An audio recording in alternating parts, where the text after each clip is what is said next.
Boa tarde, gente, tudo bem com vocês? Como prometido, a gravação de mais um vídeo antes da nossa aulinha, que é amanhã, sábado-feira.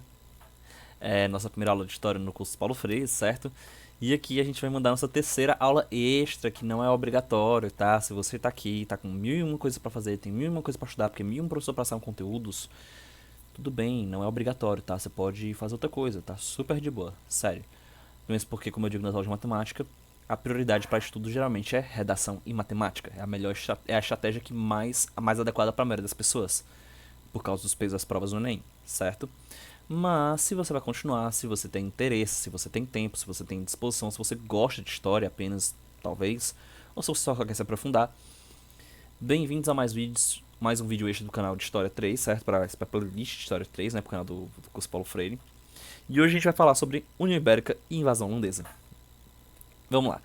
A gente encerrou a aula passada falando o seguinte: o Brasil era a colônia, né, que serviu para plantio de açúcar, plantation, a economia da colônia seguia em torno disso.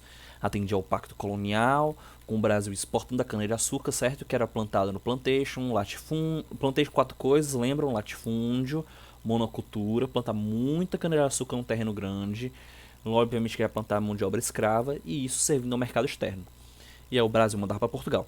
Portugal tinha uma parceira econômica, que era a Holanda. É, tá relacionado. Lembra que eu pedi para vocês guardarem essa informação? Uhum, tem a ver com isso. O que acontece? É, a Holanda era parceira comercial de Portugal.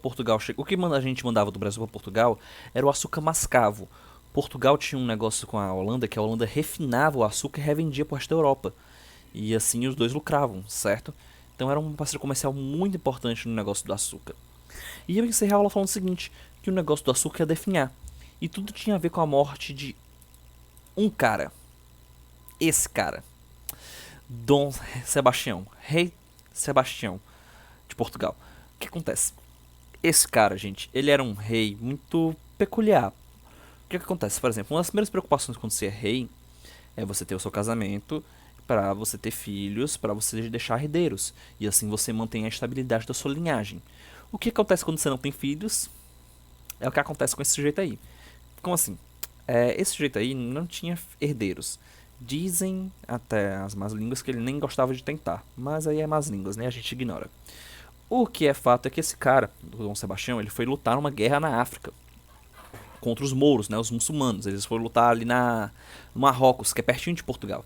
Sem aqui a Península Ibérica, né? Fica Portugal e Espanha. Bem aqui fica a África. Tem o Marrocos, que é bem pertinho de Portugal.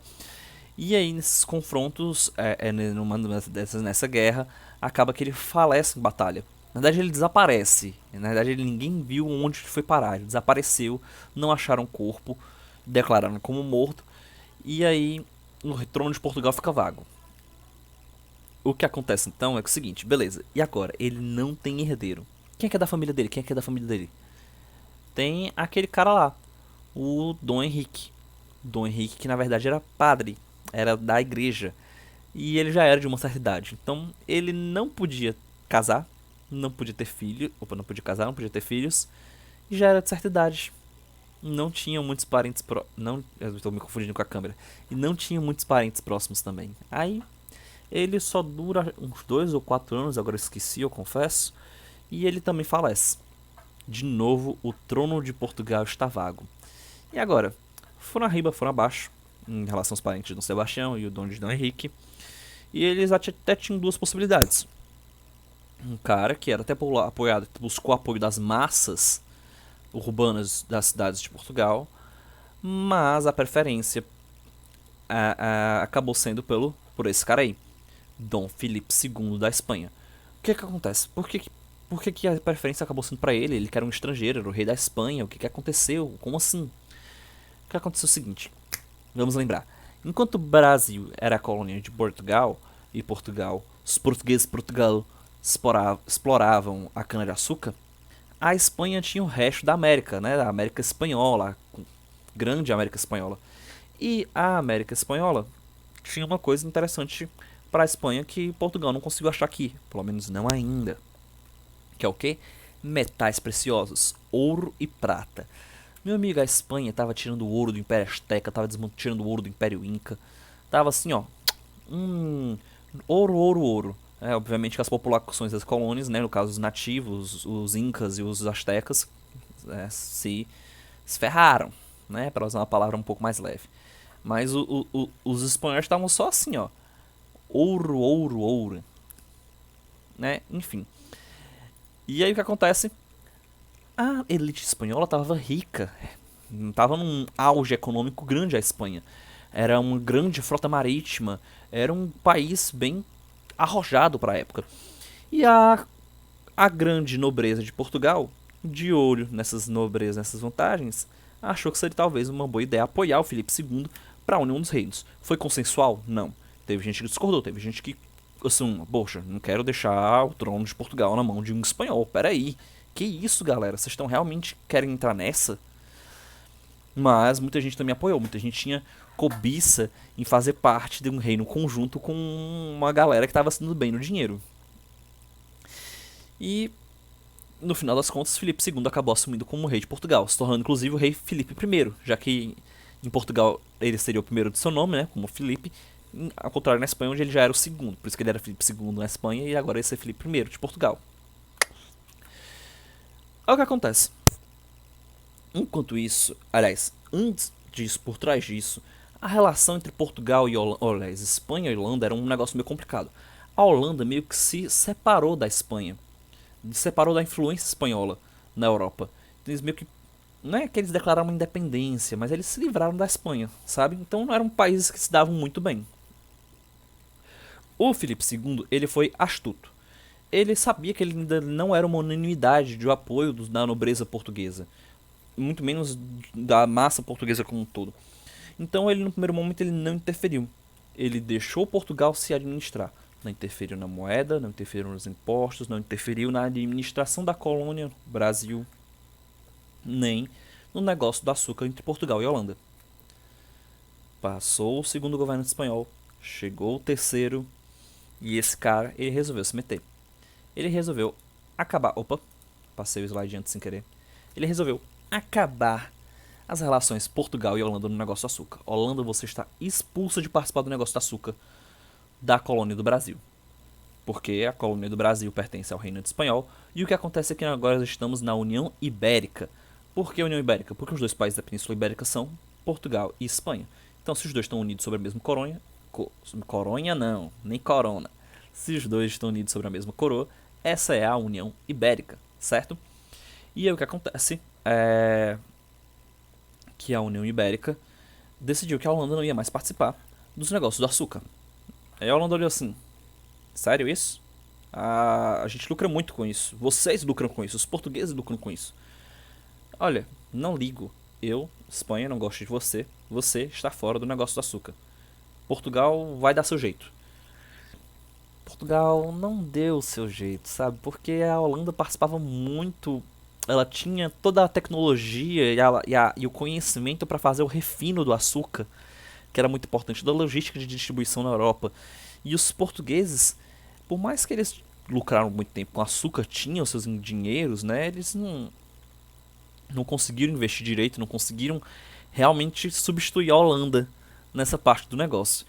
E aí Portugal começou a correr um pouco mais devagar com suas pernas em relação ao açúcar. Portugal também não começou a deitar nos rios de dinheiro que a Espanha ganhava com o ouro. Afinal, o ouro da América Espanhola era para os espanhóis. Então, já começou a dar uma azedada aí para Portugal. Mas, para o negócio ficar pior ou melhor ainda, dependendo do seu ponto de vista, a Holanda achou que não... Não, eu não vou ficar fora desse negócio do açúcar não, rapaz. Eu quero participar de um jeito ou de outro. Se não vai ser por bem, não vai ser por mal. E aí, esse quadro aí, belíssimo, né? Eu olhei assim esse quadro, caramba, velho, que negócio bem desenhado. Ele retrata a invasão, a tentativa de invasão da Holanda na Bahia, em Salvador, em 1824, certo? Eles tentaram tomar essa grande cidade do Nordeste, na verdade a maior cidade da colônia brasileira, né? Da colônia do Brasil, a sede da administração da colônia, e também o maior porto da colônia, que também tinha o maior mercado de escravos, inclusive, mas eles acabaram sendo expulsos, eles não foram bem sucedidos, já foi a segunda expulsão da Holanda do Brasil, né, do negócio do açúcar brasileiro. Mas a Holanda realmente estava querendo fazer parte do Brasil, porque brasileiro não desiste, a Holanda também não desistiu não. Terceira tentativa. Segunda tentativa. E agora a Holanda ele volta para tentar. Eu não falei datas, né? Essa é importante. Datas não são coisas que você realmente quer decorar, mas é importante saber datas. Assim, pelo menos para ter uma noção. Por exemplo, União Ibérica. União Ibérica é no final do século XVI, 1580, e vai até a metade do século XVII. No caso ali, 1648, 1640? Agora bateu branco, ó. Já o Brasil holandês, a gente ouviu falar a primeira tentativa, 1624, né? E a segunda tentativa vai em 1630 e fica até 48, se não estou enganado. Se não estou enganado. Certo? Ou é 58? Meu Deus. Pois é. Tá vendo? Data não é importante decorar. Não precisa saber data. Algumas sim, né? Tipo 1808, que é a chegada da abertura dos portos, a chegada da família Porto Real. 1822, a independência. 1888, a Lei Áurea. 1889, a Proclamação da República. Mas não são todas as datas, gente. Não fica na hora de decorar a data. Não precisa disso. Você precisa saber se situar na história. Se eu disser, por exemplo, eu estou falando da metade do século XVIII do Brasil. O que você tem noção? Ouro. Pera aí, mas lá na metade o ouro já está decaindo, né? Metade do século XVI. O que está acontecendo? Brasil holandês. Não, 16. Metade, o Brasil recém-colonizado, capitanias hereditárias, governo geral.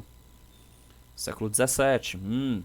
Aí já é Brasil holandês. Já estamos falando de União Ibérica, ou do final dela. Portugal já em declínio. Você tem que saber se situar no período histórico mais do que nas datas em si. Ok? Enfim. E aí, a Holanda tenta invasão não só em Pernambuco, mas em outras também regiões do Nordeste brasileiro. Mas com certeza com um olho grande. Pernambuco, afinal, era grande produtora de açúcar no Nordeste brasileiro. Era a província de Pernambuco. E eles conseguem invadir. Eles fazem aqui, ó. Tá aí, ó. 1654. Quase errei por 4 anos, velho. 4 anos. Acertei a da Salvador, né? Enfim. Mas errei por um pouco. Olha todas essas cidades que foram invadidas aí, velho. Aqui tem Recife e Olinda, mas sinceramente não precisava disso. Basicamente era uma coisa só naquela época. Recife, naquela época, e a gente vai falar disso um pouco mais tarde também na nossa história, era uma vilazinha. Era basicamente uma regiãozinha de comércio. A cidade realmente era Olinda naquela época, que era onde os grandes senhores de engenho tinham suas casas, tinham suas residências. Era a cidade, era o núcleo urbano da capitania de Pernambuco, certo? Aí Paraíba, Natal, Fortaleza de São Luís. Sabe o que essas cidades do Nordeste em geral têm em comum? Um forte. Tem a ver justamente com o que? Com as invasões. Não só as invasões francesas primeiro, mas depois as invasões holandesas. Como por exemplo, Fortaleza. Vamos falar da nossa cidade. Eu não estou com blusa de Fortaleza, mas aqui. Não, deixa pra lá. Eu só ia pegar esse aqui porque tem um símbolo da TUF, né? Mas vocês nem veem se deixar. Aqui vocês veem, mas enfim. Porque Fortaleza, né? Enfim. Brinquei com a polissemática do nome da cidade barra do time. Aqui a gente tinha o forte São Sebastião, certo? E esse forte ele era mais ou menos onde é o Mucuripe, se não estou enganado, ou um pouco naquela região ali mais ou menos onde é leste oeste. E aí os holandeses invadiram e derrubaram o forte. Eles derrubaram, chegaram, conquistaram aqui a fortaleza. E aí eles construíram o Forte Schoonenburg. Na verdade, se você ver o nome original, você vai ficar totalmente perdido. Mas a pronúncia, se não estou errado, ou pelo menos eu ouvi assim, é Schoonenburg. Ok? E é um nome bem difícil em holandês. E esse forte, ele fica mais ou menos hoje no centro, perto do Mercado Central e perto da Catedral. Sim, estou falando daquele forte, como é que chama? É a quinta região militar, é o que a gente chama hoje em dia. Aquele forte que na verdade é o seguinte. Quando depois os portugueses retomam Fortaleza, eles vão rebatizar o Forte Schoonenburg de Forte Nossa Senhora de Assunção. E é por isso que Nossa Senhora de Assunção é a padroeira de Fortaleza, tendo inclusive um feriado municipal em homenagem a ela, que agora eu esqueci a data, perdoem. Enfim. Então, de certa forma, o Fortaleza foi fundada às margens do rio Pajeú. Se você nunca ouviu falar, só ouviu falar do rio Pajeú, se você não sabe onde ficou o rio Pajeú, se você for no Mercado Central e for lá no estacionamento, você vai ver o rio Pajeú. É um riachinho bem quase nada hoje em dia, bem poluída, eu imagino. A rua da Catedral e do Mercado Central passa por cima do rio Pajeú, certo?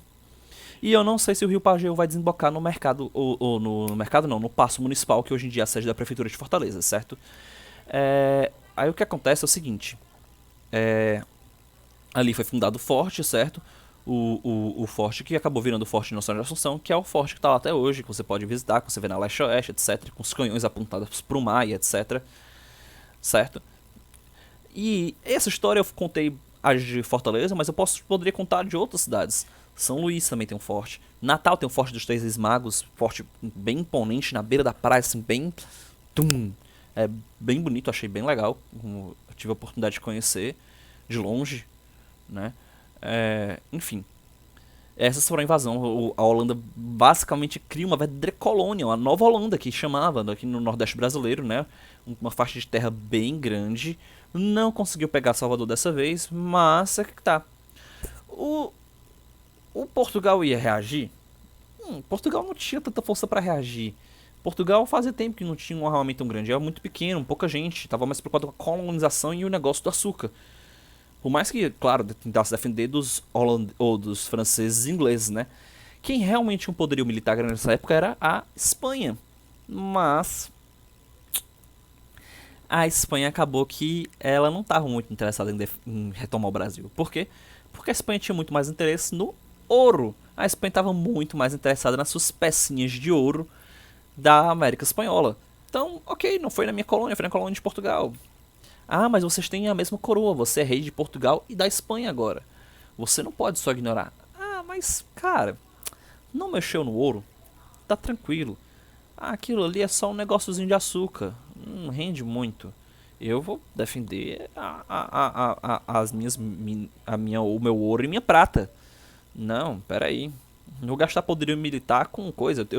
Uma concorrente minha está se formando ali no norte, uma tal de Inglaterra. Eu tenho que tomar cuidado com isso. Peraí. Tive que dar uma breve pausa, mas enfim. A Espanha não estava muito interessada em defender, então os holandeses chegaram, conquistaram, ficaram. E aí, beleza. Dominamos a colônia, a colônia do Brasil, agora a Nova Holanda, né, o Nordeste brasileiro. Vamos estabelecer o negócio do açúcar. Como a gente vai fazer isso? Acho que não seria uma boa ideia a gente expulsar, né, os senhores de engenho. Né, afinal isso vai dar mais trabalho. Já foi um trabalho derrotar os portugueses nos fortes, etc. E reerguer os fortes. Beleza. Vamos formar a Companhia das Índias Ocidentais, que é exatamente essa bandeira que está aí. Como vocês podem ver, a bandeira da Holanda com um símbolo. Esse símbolo representa a Companhia das Índias Ocidentais. Eu não sei se esse O é de ocidentais, mas como são três palavras, né, Companhia das Índias Ocidentais, pode ser que cada uma dessas letras represente uma dessas palavras. Não sei holandês para dizer. Sorry. E aí eles resolvem o seguinte, beleza, a gente vai organizar, a gente vai mandar um cara pra colônia, e esse cara tem a obrigação de desenvolver um negócio da cana-de-açúcar pra gente lá. E esse cara é esse indivíduo aí. Você pode não saber quem é ele de rosto, mas você com certeza sabe de nome. Ainda que você pense que seja uma faculdade particular que tem ali na Domingos Olímpio. Estamos falando de Maurício de Nassau. Domingos Olímpio? Não, Domingos Olímpio. Na verdade é Domingos Olímpio até Aguanambi. Depois da Aguanambi barra Dom Manuel, que é aquele cruzamento, duas ruas trocam de nome. A Domingos Olímpio vai virar Antônio Salles e a Dom Manuel vira Aguanambi. Mas enfim, vocês sabem de onde eu estou falando. Da faculdade Maurício de Nassau. Maurício de Nassau, que é essa criatura que está aí olhando para vocês aí na telinha. Esse cara é o cara que vai comandar a Nova Holanda, certo? Ele vai vir aqui para Pernambuco e ele vai chegar para os barões, aliás, para os senhores de engenho e vai dizer: olha, a gente quer fazer o negócio da cana-de-açúcar dar certo. O que vocês precisam? A gente tem o refino, a questão do refino, a gente tem a questão do coisa. Vocês querem investimento, vocês querem cacau, vocês querem empréstimos? A gente pode conceder empréstimos. Os portugueses olharam assim, né, os senhores de engenho e os portugueses já nascidos aqui, que já não eram, assim, não eram portugueses propriamente dito porque não nasceram em Portugal, toparam. Crédito fácil. Meu amigo, é claro que eu vou pegar dinheiro emprestado aqui e tal. E eles investiram bastante, não só com crédito. Primeiro eles promulgaram uma lei Aliás, eles promulgaram uma série de mecanismos da metrópole estar em contato com a sua colônia, né? No caso, a Holanda e o Brasil holandês. Como, por exemplo, eles trouxeram para cá muitos artistas, mas eu já falo dos artistas, para poder retratar a colônia para o pessoal na Holanda. Eu já mostro telas relacionadas a isso. Eles estabeleceram a modernização do porto do Recife. Aliás, de Olinda. Agora Recife e Olinda, agora eu não sei onde é que fica realmente o porto que tinha nessa época. Aliás, eles modernizaram a cidade de Olinda, tornaram a coisa mais... Olha, se vocês foram para carnaval de Recife, carnaval de Olinda, e você acharam a cidade linda, muito se deve graças aos holandeses. Fizeram pontes, praças, eles deram uma europeizada ali na cidade, deixou um brinco. Entenderam? Eles eram realmente um... Eles olharam aqui para esse negócio aqui, ó. É aqui que a gente vai lucrar, então a gente vai investir bastante aqui. Beleza, foram investindo, foram investindo. Ah, não, aqui já começam as telas, né? Aqui, ó, como eu falei, ó, as telas aqui, ó. Isso aí tudo, eles chamaram pintores, ele no caso tem dois pintores específicos que como é que é o nome deles? É o Fran, é porque eu não sei, Franz Post e Eckholt. Eu acho que é Eckholt, Albert Eckholt, alguma coisa assim. Albert Eck, SK Out. Aliás, SK-H Out, né? É difícil pronunciar esses nomes holandeses. Esses caras, eles vieram pro Brasil com essa missão de retratar em telas a colônia para poder mandar para a Holanda e a Holanda ver. Olha, é assim que é o Brasil, é assim que são os engenhos com os escravos trabalhando, as vilas são assim, as frutas tropicais, exóticas, etc. são assim. Lá tem índios, olha os índios. Na verdade, os holandeses eles tiveram uma relação de muita curiosidade em relação aos índios. Eles que estavam tendo, aspas, os seus primeiros contatos com os nativos americanos pela primeira vez. Então, lá em São Luís, por exemplo, eles tinham realmente uma curiosidade, assim... assim, é difícil saber o quanto que não é... Que isso que eu tô falando pra vocês não é algo idealizado pelo que ficou na história. De, tipo, um contato muito mais humano, por assim dizer, que os portugueses. Aí é que tá, essa parte de ser humano é que eu não sei se é idealizado ou não. Mas, enfim. Inclusive até houve muito tempo levantamento de questionamento. Ah, como seria o Brasil se o Brasil tivesse sido uma colônia holandesa, ao invés de uma colônia portuguesa, se não tivesse havido a reconquista. Spoiler. E tal, etc, enfim. Mas... Opa, peraí, antes de a gente mostrar esse último quadro. Mas o que acontece? Beleza. Muito investimento, pá, pá, pá. É óbvio que a Holanda ia ficar. Ok. E o retorno? Cadê o meu lucro? Eu quero vender. Então, passou o tempo e o negócio do açúcar foi, mas o negócio do açúcar ainda não tinha pago o investimento que a Companhia das Índias Ocidentais havia feito em Recife. Aliás, havia feito na sua colônia. E aí, nesse momento, os caras chegaram pro Maurício Nassau e disseram: Ora, hora de cobrar aqueles impostos. Bora, hora de cobrar aqueles impostos. Sem condições. E aí o Maurício Nassau olhou assim: tem certeza? Eu acho que isso não vai dar muito certo, não. Aí a Companhia das Índias Ocidentais disse assim: não, o que não vai dar certo é a gente continuar sem receber. E aí o Maurício Nassau disse assim: ó, pois vai lá tu, eu não vou cobrar não, eu tô indo embora, eu não quero não. O Maurício Nassau, que aliás eu esqueci de falar, ele na verdade ele não é holandês, ele na verdade ele vem de uma região que hoje seria a Alemanha. Mas naquela época a Alemanha ainda não tinha formado um Estado Nacional, era uma bagunça muito grande de pequenos feudos católicos, pequenos reinos, etc, enfim. Só de curiosidade. Pegou, voltou pra Holanda. E aí a Companhia das Índias Ocidentais botou outras pessoas, etc, para poder gerir a colônia. E aí eles foram uma coisa importante que eu esqueci de falar. Aproveitando esse quadro dos indígenas, antes de falar isso. Quando o Maurício Nassau veio, ele trouxe pela primeira vez aqui no Brasil uma tolerância religiosa. O que acontece? Portugal é um país marcadamente católico desde a sua fundação. E obviamente trouxe isso para o Brasil, né, inclusive com os jesuítas. Quando a Holanda toma o Nordeste brasileiro, elas vão botar o seguinte: assim como na Holanda a gente tem protestantes e católicos, que aliás é uma coisa que passa muito na história do país, não só a coexistência de protestantes e católicos, como também seus embates, muitas vezes sangrentos, mas sangrentos mesmo. E isso inclusive olha, cultura de hoje em dia, cultura do futebol. A maior nacionalidade, a maior rivalidade futebolística na Holanda é Celtic contra Rangers. Celtic católico, Rangers protestante.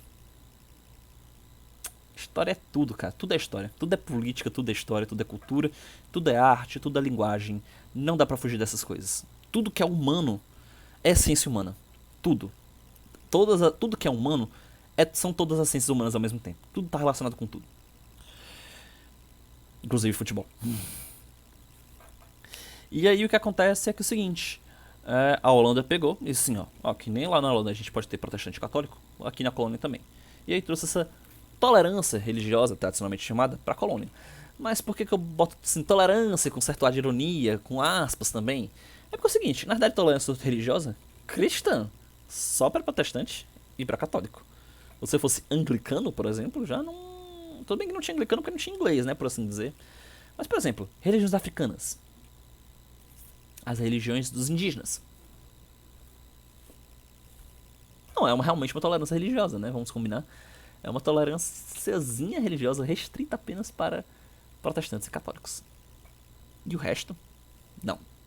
Que se lasque. Não pode. Sate. Enfim. E o que acontece depois que o Nassau vai embora, eles vão ter que cobrar os empréstimos. E obviamente os portugueses não queriam. Os senhores de engenho não queriam pagar os empréstimos, né? Ou, é claro, um monte de juros, etc, etc. Eu não, dinheiro fácil eu gosto. Da pagar não gosto não. Devo, não nego, não quero pagar, né? E aí, deu treta. Outra coisa também que se juntou a isso foi o seguinte. A União Ibérica, ela vai acabar, certo? Deixa eu só pegar a data exata. Ibérica. A União Ibérica vai acabar em 1640, certo? Se vocês olharem aqui, ó. Vamos voltar alguns slides. Tá aquele no mapa. Cadê o mapa? Tá aqui.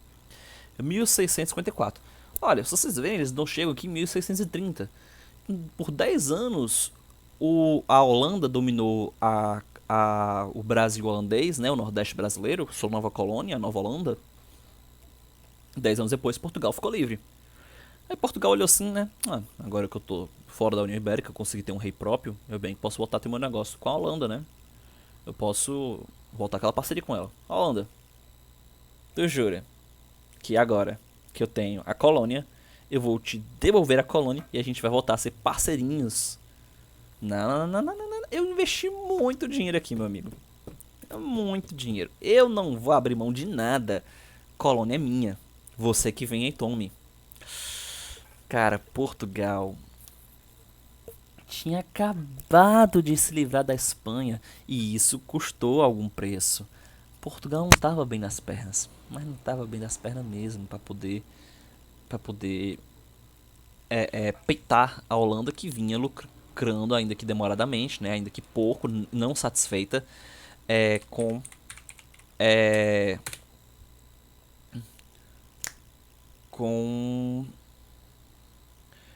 não satisfeita com o negócio do açúcar, porque enfim, quis cobrar as coisas, né? Então, na verdade, assim, Portugal ia precisar se organizar financeiramente para poder tentar fazer uma investida militar contra a Holanda para poder retomar o seu negócio. E na verdade só foi possível essa investida militar porque foi financiada por um país que estava querendo ascender economicamente na região da Europa. Esse país é a Inglaterra. A Inglaterra financiou Portugal. E Portugal assim entrou em dívida com a Inglaterra pela primeira vez, ou pelo menos pela primeira vez de uma forma grave. 2. Lembram da cobrança de impostos? Ou da cobrança dos empréstimos? Pois é. Agora os senhores de engenho voltam pro time Portugal. Eles largam o time, hashtag Team Nassau, hashtag Team Holanda, e juntam-se ao time de Portugal. E assim, os portugueses, financiados pela Inglaterra, com o apoio do senhor de engenho, finalmente vão conseguir botar pra combater os holandeses no Nordeste brasileiro. E aí a gente tem, por exemplo... Opa! Eu acabei pausando. Não, despausa. Ué, socorro. Meu Deus, tem que passar tudo de novo. Eu coisei os slides total. Vejo que clicar pra passar o próximo, coisei pra meio que um stop. Muito slide. Isso, agora é o próximo, vai.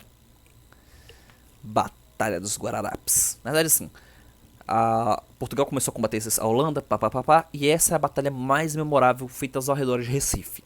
E essa batalha, inclusive, ela é uma batalha que tem dos holandeses de um lado contra índios, escravos, senhores de engenho, brancos pobres, mixigenados e portugueses da capital.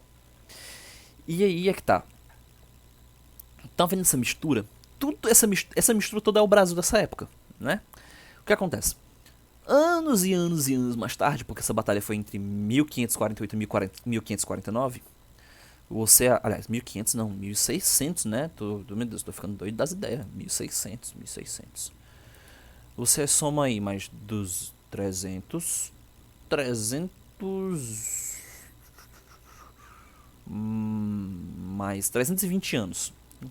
Você vai lá para 1960, 70. O que acontece? Os militares do período militar, né, do regime militar, da ditadura militar, melhor dizendo, eles, obviamente, eles querem dar uma boa imagem pro exército. Gente, história tem muito a ver com isso, com a construção de imagens, a construção de mitos, com a construção de heróis. E isso tudo ajuda a fomentar a construção de um sentimento nacional, de um sentimento de pertencimento, de identidade nacional. E o exército, querendo se autopromover a sua imagem enquanto identidade nacional, escolhe a Batalha de Guararapes para afirmar que ali foi o surgimento do exército brasileiro.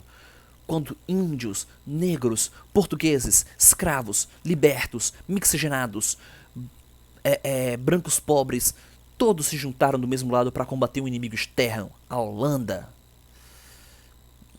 Isso tudo é muito romantizado, mas muito romantizado por esse período histórico da história militar, para enaltecer esse mito de uma batalha bem sucedida que o exército brasileiro formado ganhou. Não, cara. Isso é apenas a tentativa do exército de se autopromover, né, de uma imagem boa. Porque na verdade o que você tem aí é que, obviamente, uma de gente que foi para essa batalha foi amando dos brancos portugueses, senhores de engenho, etc, etc, não tinham muita opção. Se não fosse, iam virar desertores, e desertores são punidos, muitas vezes com a morte. Algo pode, dependendo de quem seja, pode ser escravidão.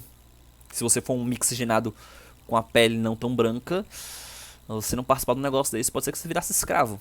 Se você fosse um liberto, você podia virar escravo. Se você fosse um indígena,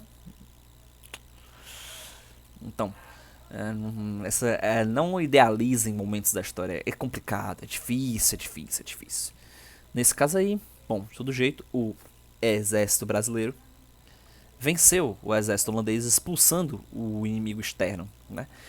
De fato, pode-se falar de um primeiro momento de sentimento nacional, embora ainda seja extremamente delicado falar isso, porque realmente há toda uma união de pessoas que compunham a colônia portuguesa contra o inimigo externo que é a Holanda, mas ainda assim é um negócio meio complicado.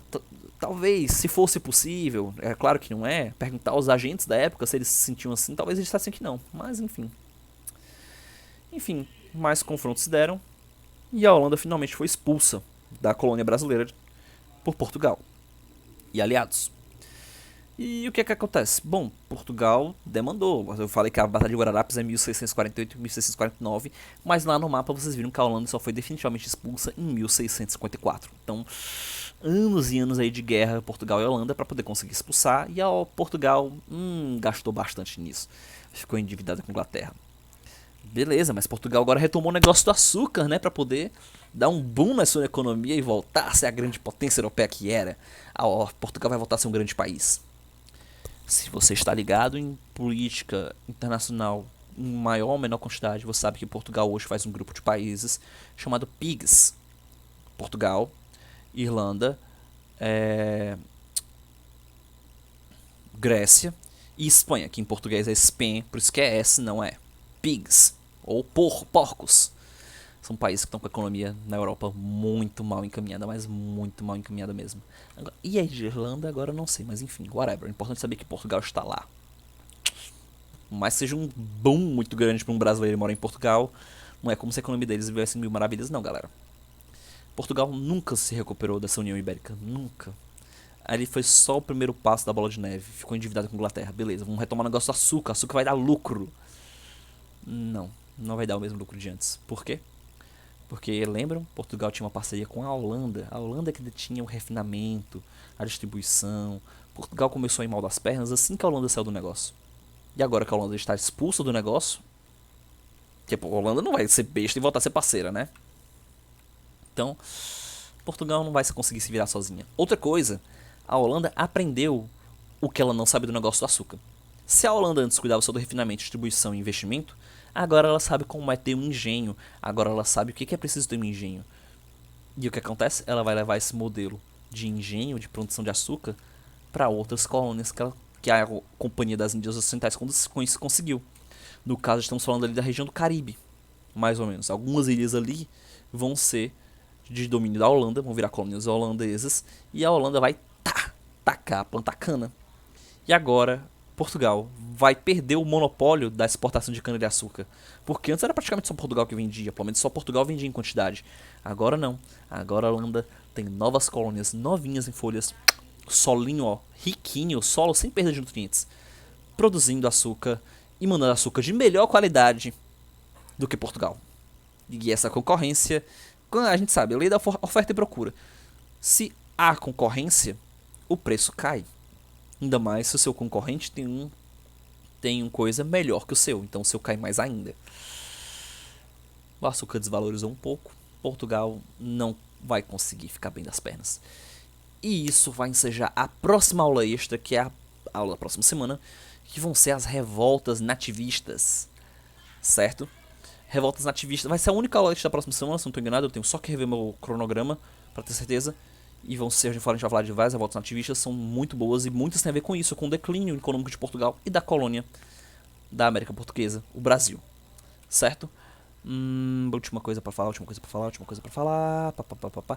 Próxima aula é a aula de sábado, no caso, a gente vai falar de tudo isso de forma um pouco mais resumida, um pouco mais geral. Quem viu os 3 vídeos, ó, tá muito bem servido de conteúdo, vai só revisar comigo amanhã. Quem não viu vai aprender, show. E aí a gente próxima semana vai dando continuidade aos aprofundamentos com a aula de revolta nativista que eu falei. E na outra quinzena, que vai ser a outra aula de história, na segunda já vai ser ouro, né? A gente vai falar de tudo isso que a gente já falou nessas 3 aulas extras na aula de história de amanhã, de sábado. Então é isso. Beijos, meus queridos. Fiquem ligados aí na aula de sábado, não percam. É isso, eu vou me despedindo por aqui. Muito bem, boa tarde, bom dia, boa tarde, boa noite. Qual hora que vocês estão assistindo. Beijos, meus queridos, e tchau.